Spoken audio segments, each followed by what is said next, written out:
Hello friends, I welcome you all to this online session on paper English drama, Special English BA Part 3. In the last session, we discussed about the definition and nature of drama. We learn or we also have a small review or historical perspective of a genre drama. We come to know that drama is a very ancient literary art. It is also available or it was also present at the time of Greek and Roman literature, Greek and Roman period of literature. We also see that how drama change in its nature or its in its definition, in its motive over the time. In different period, we have a different kind of drama, different kind of motifs, different kind of things were introduced in drama. For example, in a Roman or a Greek or Greek literature or Greek drama, we have a chorus. In Roman drama, we don't have a chorus. In modern drama, again, we don't have a chorus. The few plays were divided into three parts, few were in five parts, few were in two, few were in one. So these are the according to the motive of the dramatist. The structure is also changed. The motive is changed, the style is changed, different kinds of experiments were done in the form of drama. So we are concerned with all these things when we were discussing about understanding a drama, because in this paper the prime motive is to understand a drama, understand how to interpret or how to analyze or how to read drama. We are supposed to learn it in this session, in this paper. So let us now begin with the first general topic that is prescribed to you, that is elements of drama. And this in elements of drama, we are supposed to understand drama from for its different components. For example, we will learn what is plot, what is character, what is dialogue. We will read what is all these things we are supposed to learn, or what Aristotle's six elements of drama we are supposed to learn in this session. But before starting or before going directly towards the elements of drama, I would like to introduce you certain basic types of drama that are very important, because when we want to understand elements of drama, you can see that these elements were experimented or these elements were changed according to the dramatic types. So for that purpose, you can see that there is also a basic structure in a plot, there is a basic definition of a character.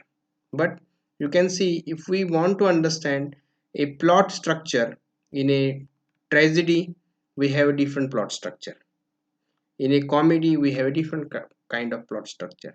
So this is what we supposed to learn, and for that purpose we are supposed to understand the types of drama. So let us begin with drama types. In the last session, I think we have already discussed the types of drama, especially when we try to understand a classical categorization of a drama. We have only three categorizations. One is a tragedy, second is a comedy, and third is satire. Even in a Greek drama, if we want to categorize a Greek drama, we have only three categories. One is a tragedy, comedy, and satire. So we have already discussed all these things in the first or second session of mine, when we were discussing the historical perspective or historical overview of literary genre of a drama. So now we will have a review of what we have learned already in the last few sessions, because this session I think we have a gap of 15 days. So let us have a review. So I am not going into the details of all these things in this session, because we have already discussed it in details, but we want to connect all these things with the elements of drama, and therefore we were again reviewing all these things. So dramatic type, obviously the first dramatic type is a tragedy. When we think about a Greek tragedy, you can see that the surviving tragedies that we have today. There are the four dramatists, or we can say the tragedians of a Greek literature, Greek drama, and we have four tragedians from a Greek drama whose dramatic works were survived in a text format. uh, I also suggested you, if you want to buy them, it is available on a very reasonable price at a government printing press. I think 13 rupees or kind of price is there for a huge book. So if you are interested, you can buy it. So first is a tragedy. So, and this is again a very ancient kind of a sub genre of a drama, tragedy. As I told you, the four dramatists from a Greek tragedy, Greek drama, we have tragedies. Survived text is tragedies. So tragedy is a very ancient kind of a sub genre of drama. So tragedy is generally serious in tone. Tragedy is not a light in tone. It is not a very simple one. It is a complex one. It is many times it is related with the human emotions, and these human emotions were not the light emotions like love, romance. Such a kind of emotions were not there. There is the, you can see the dilemma, trauma, stress, such kind of things were introduced in, such kind of emotions you can see are very powerful in a tragedy. So this is a very serious in tone. Tragedy is very serious in tone. Then it focusing, the tragedy always focus on a protagonist who experiences an eventful downfall. So in tragedy you can see that from the beginning to the end we witness a eventful downfall of a protagonist. For example, there is a very famous example of a Shakespeare's Macbeth. If you see Shakespeare's Macbeth or read Shakespeare's Macbeth, it is also available on YouTube. If you are interested, you can read it or watch it. Uh, Macbeth, you can see the Macbeth is a knight, and when we think about Macbeth, you can say Macbeth is a tragedy of a Macbeth, and we see the downfall of a Macbeth due to the greedy nature, due to the greed for a crown. How a very vulnerable knight uh, eventually downfalls. So this is what you can see is a, or you can see even the Shakespeare's Hamlet. How Hamlet gets his tragedy. It is again a downfall of a protagonist. So Macbeth, even Julius Caesar, you can see Brutus gets a downfall at the end. So this is what you can see a tragedy, and it is an eventful downfall of a protagonist. We read it, we watch it, or we read it. That is a tragedy. So the basic thing that we should understand about the tragedy is that tragedy ends with a tragic event or tragic note. It means that Macbeth dies in a war. Hamlet becomes blind. So such a kind of in the end, you can see that there is a great tragedy that we want to cry for that. So this is what you can see is the tragedies. The basic definition of tragedy is that drama that ends with a tragedy is a tragedy. So this is what the definition of a tragedy. Then we have a comedy. See, this is a not a serious one. This is a light tone, and it is basically when we differentiate between tragedy and comedy, you can see tragedy is more serious, more complex, and it gives you, it teach you, or it has a high didactic value in it. So, however, in comedy, you can say it is meant for a entertainment.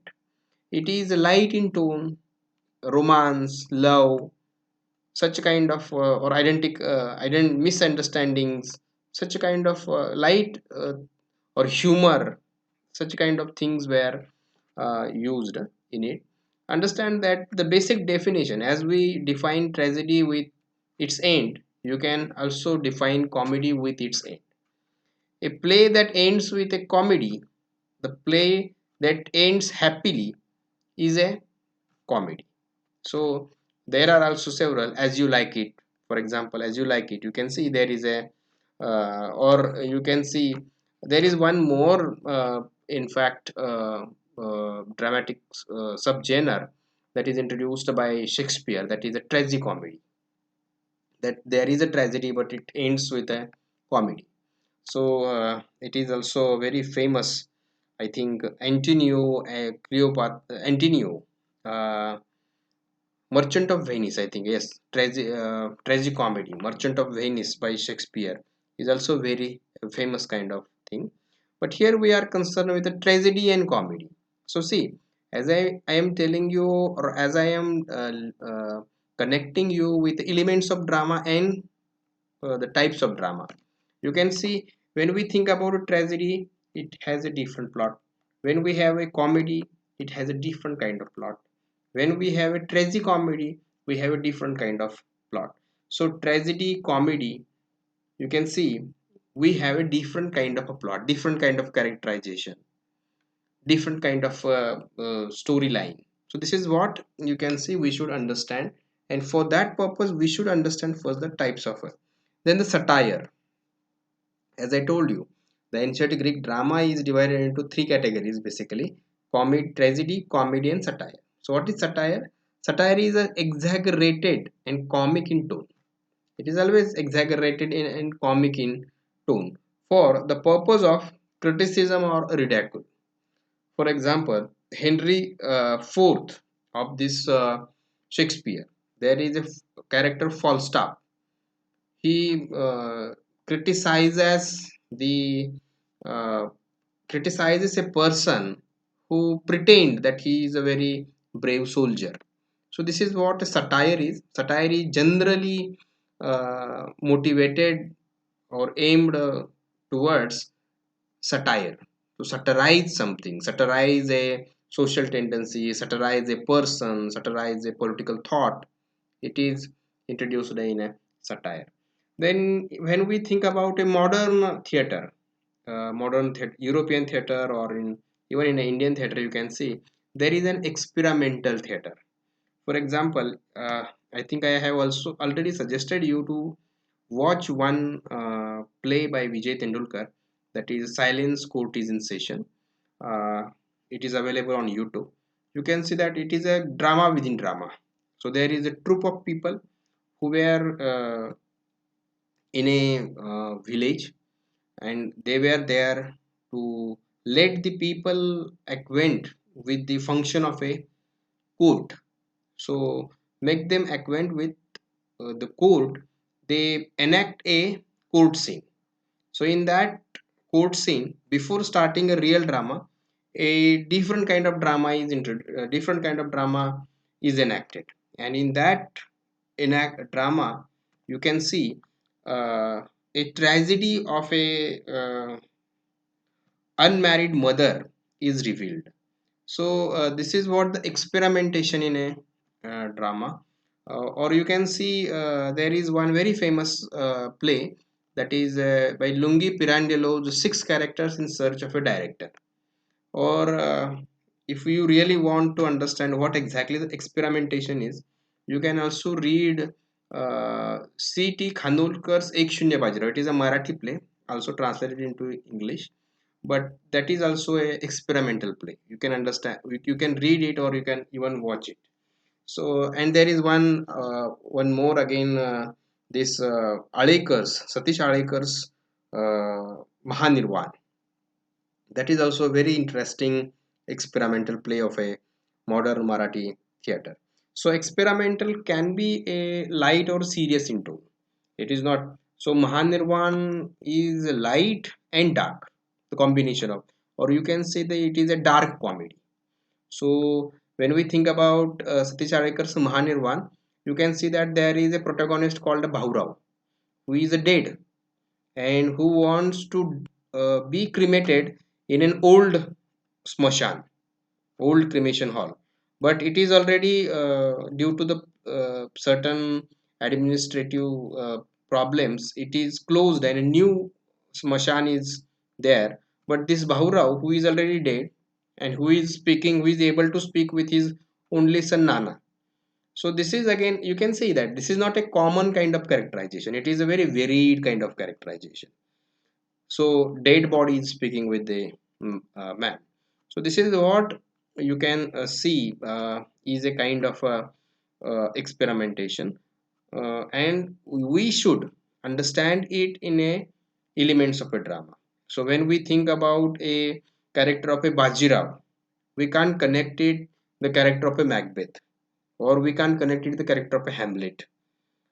Understand that this is what a different kind of thing, different kind of characterization we have. So experimentation can be light or serious in tone. It creates its own style through experimentation with language, characters, plot, etc. There is one more very brilliant kind of experimentation, that is Eugene Ionesco. He is, I think, a French playwright. His play is also Resistance and Crescentance are dead. The title of this play. Uh, yes, I think it is Eugene Ionesco's. It is there. There is one more balcony. I think the balcony is his play. So you can see that babbles were used in these drama. So this is again a experimentation in a language. Then musical can be a light or serious. Then the majority of the dialogue is sung rather than spoken. That is again, even in a modern theater we have certain musical plays. So this is what the type basic. I'm not going into the details of all these things because we have already discussed all these things, and we are not even more concerned with experimental theater or musical drama, but we are concerned with the elements of drama. So let us begin with the drama structure. That is also very important. See, when we differentiate between a fiction, differentiate between a narrative art, maybe a short story, maybe a pamphlet, maybe an essay, any drama. When we were discussing the definition of drama, we have understood the difference between these two. We have understood that one is meant to read and one is meant to perform on the stage. So drama is always a performing art. We are supposed to perform on the stage. There are certain characters, there are certain dialogues, and these dialogues were recited on the stage. Certain actions were enacted, and through these actions, through the dialogue, through the drapery, and all these things, a meaning is transmitted to the audience, and this meaning is a drama. So this is what you can see is a uh, genre drama, and it has a specific, or you can say a peculiar structure that makes or that's allow this drama stands alone or stand aloof from the all other genres of literature. So a play are organized into dialogue, scenes, and acts. So there are the dialogues, scenes, and acts. They were organized in that way. A play can be made up one act or multiple acts. As I told you, basically when we think about a Greek drama, you can see that there are 5 acts. When we think about Shakespearean drama we have 5 acts. In Ibsen's drama or modern drama, you can see there are the 3 acts. Then we have 2 acts. Then we have 1 act. You can see these are the changes we have in all these things. So play can be made up of one act or multiple acts. Then each act is divided into scenes, of course, yes, in which a character or characters come on or off stage and speak their lines. So this is what every. So there is a very structured kind of uh, combination or structure of this drama. There is a very logical sequence in a drama. So this act is again divided into scenes. Acts were also divided into scenes, and these as per the scene, characters came on, characters go out. So for example, when we think about a Mahanirvan, in the first scene you can see that a Bahul Rao is sleeping in the middle of the stage, and his wife Rama tried to awake him. So this is what you can see the first scene. Then the second scene, you can say that one of the tenant from his stall is on in the window, and he is uh, making a joke of a Bhaurao and this Rama. So this is the second scene. Then third scene, again Bhaurao and Rama. Bhaurao is telling that I am dead, I am not alive to Rama. So this is what you can say. Act is again divided into scenes, and these scenes again divided into characters. Characters again acts and dialogues. So this is what you can see is a chain in all these things, and this chain gives us drama as an organic whole. A play have only one character or many characters, of course, yes. For example, there is a Samuel Beckett's Not I. So when you think about this play, there is only one act, and there is only a lips, a huge lips on the uh, stage, and these lips speak with the audience. That is a drama. So characterless drama, you can say. Not I by Samuel Beckett. So there can be a characters or many characters, you can say. When we think about Macbeth, you can see there are number of characters in Macbeth, number of characters in uh, Hamlet.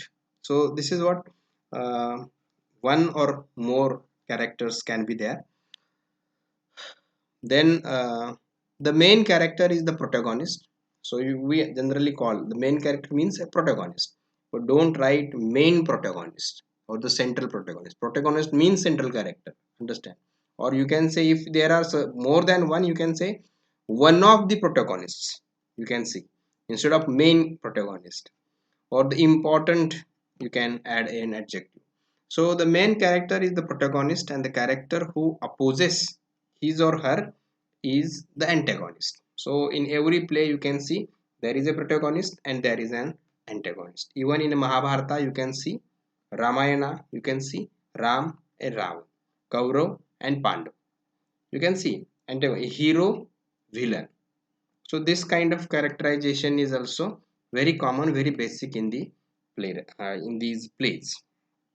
Then we will stop here, and in the next session we will continue with the plot of the play, and we will understand the structure of the plot, the basic structure of the plot. So we will stop here, continue the same in the next session. Thank you for listening.